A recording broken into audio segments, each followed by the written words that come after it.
O suicídio é atualmente uma das 3 principais causas de morte entre jovens e adultos no mundo. Estima-se que aproximadamente 1 milhão de pessoas tirem a própria vida todos os anos.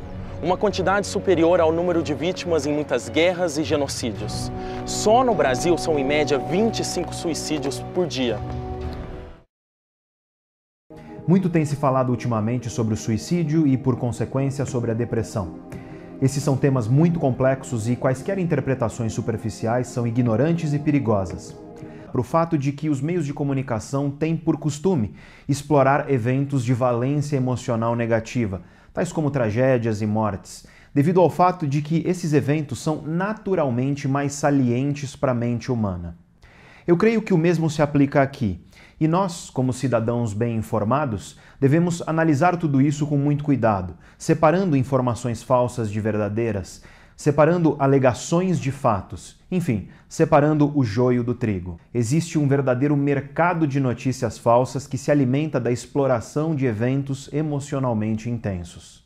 Devido a isso, eu não entrarei em detalhes a respeito desse jogo porque, honestamente, após pesquisar durante horas, eu encontrei pouquíssimos fatos e muitas especulações. O suicídio e a depressão são problemas reais e muito sérios. O jogo se chama Desafio da Baleia Azul e envolve, aparentemente, uma série de desafios específicos que devem ser realizados ao longo de um período de 50 dias. Boa parte desses desafios propõem atividades prejudiciais à saúde de qualquer pessoa que praticá-los.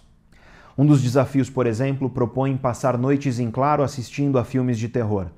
Outro propõe automutilação.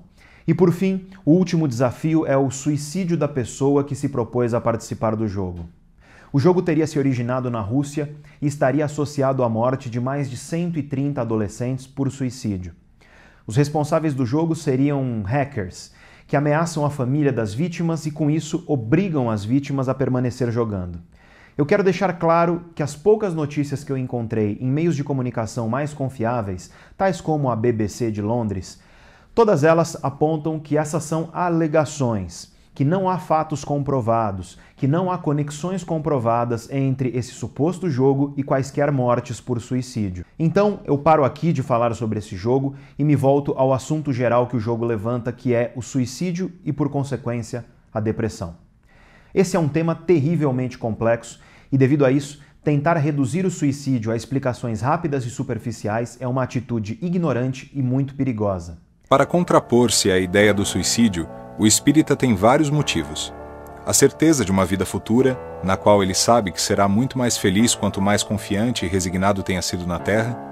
A certeza de que, ao encurtar sua vida, alcançará um resultado completamente oposto daquele que esperava, porque liberta-se de um mal para entrar num outro pior, mais longo e mais terrível. Tem algumas pessoas que suportam muita frustração e vão adiante. Quantos países são destruídos na guerra? E depois as pessoas se reúnem e daqueles destroços elas conseguem reconstruir as cidades e seguem na lei de progresso. Outras pessoas, dizemos que fazem tempestade em copo d'água, quer dizer, elas têm baixa resistência à frustração. De refletir que o suicídio não é uma solução. Muita gente acha o suicídio um ato de covardia, mas ele é basicamente um ato de desespero. Nós estamos vendo que as estatísticas afirmam que está aumentando o número de suicídios na nossa sociedade, principalmente entre os jovens e os adolescentes. Podemos imaginar, não é? Pais que veem um filho na flor da idade se suicidar. Será que o viver está ficando difícil demais? Não há palavras que possam constituir consolo, especialmente a uma mãe cujo filho tombou na armadilha do suicídio. Tecnicamente, o suicida sofre quando chega ao mundo espiritual, mas depende de muitas circunstâncias. Hoje nós vemos a depressão como uma pandemia e, de repente, o indivíduo é vítima de um surto e suicida-se. É diferente daquele indivíduo que, desgostoso com problemas financeiros, sociais, emocionais, planeja um suicídio. Allan Kardec, com muita propriedade, diz que a intenção é o mais importante.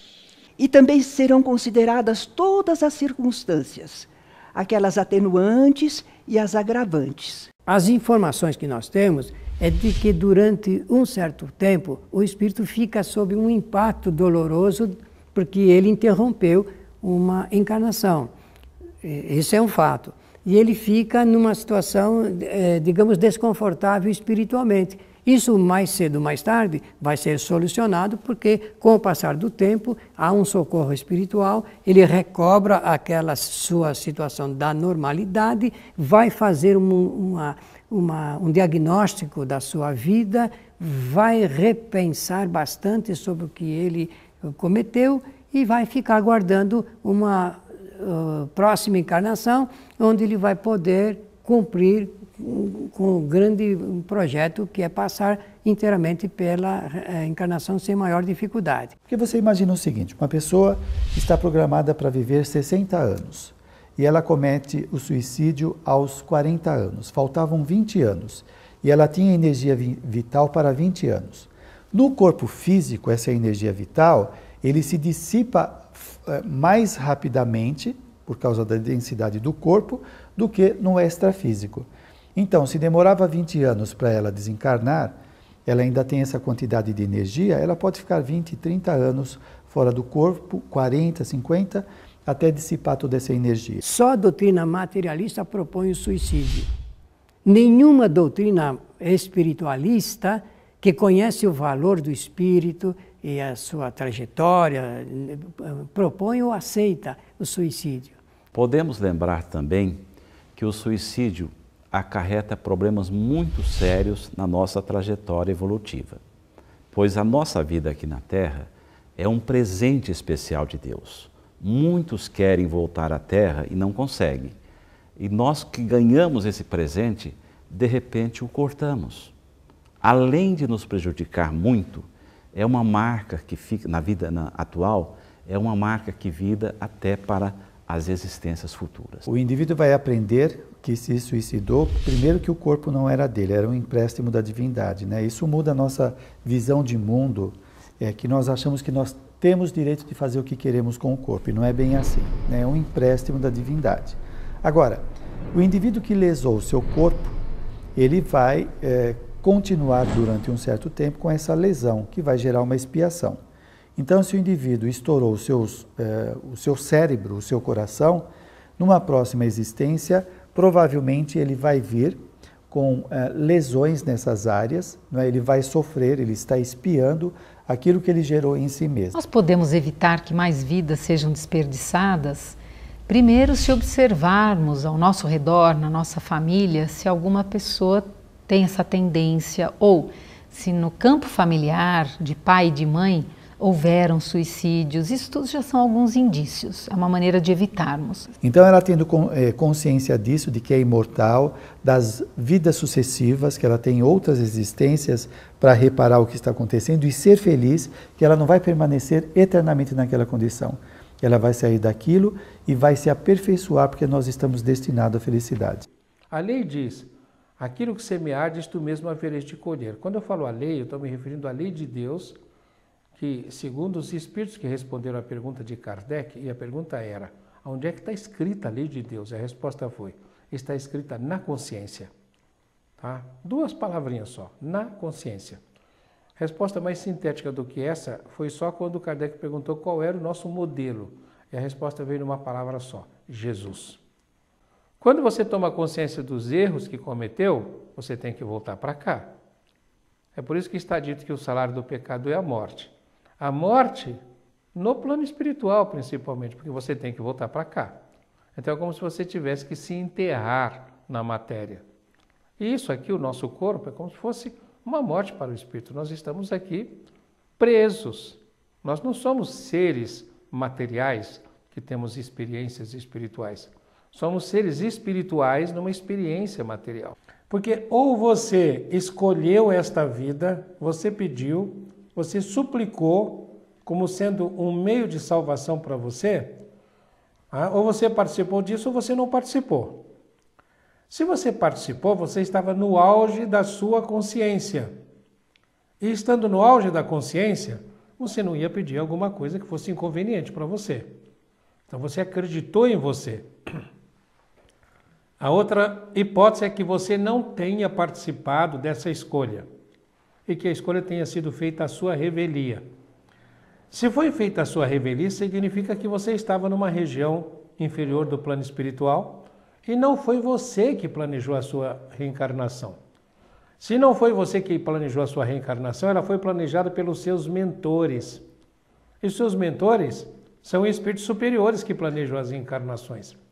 Então eles sabem ainda mais do que nós o que eles têm que fazer. O que significa que tudo o que está te acontecendo é o que melhor podia te acontecer dentro dos planos divinos para a sua vida. Deus ajuda aos que sofrem e não aos que carecem de energia e de coragem. As tribulações da vida são provas ou expiações. Felizes os que a suportam sem se queixar, porque serão recompensados. Ai, porém, daqueles que esperam a salvação do que na sua impiedade chamam acaso ou fortuna. O acaso ou a fortuna, para me servir da linguagem deles, podem com efeito favorecê-los por um momento, mas para lhes fazer sentir mais tarde, cruelmente, a vacuidade dessas palavras.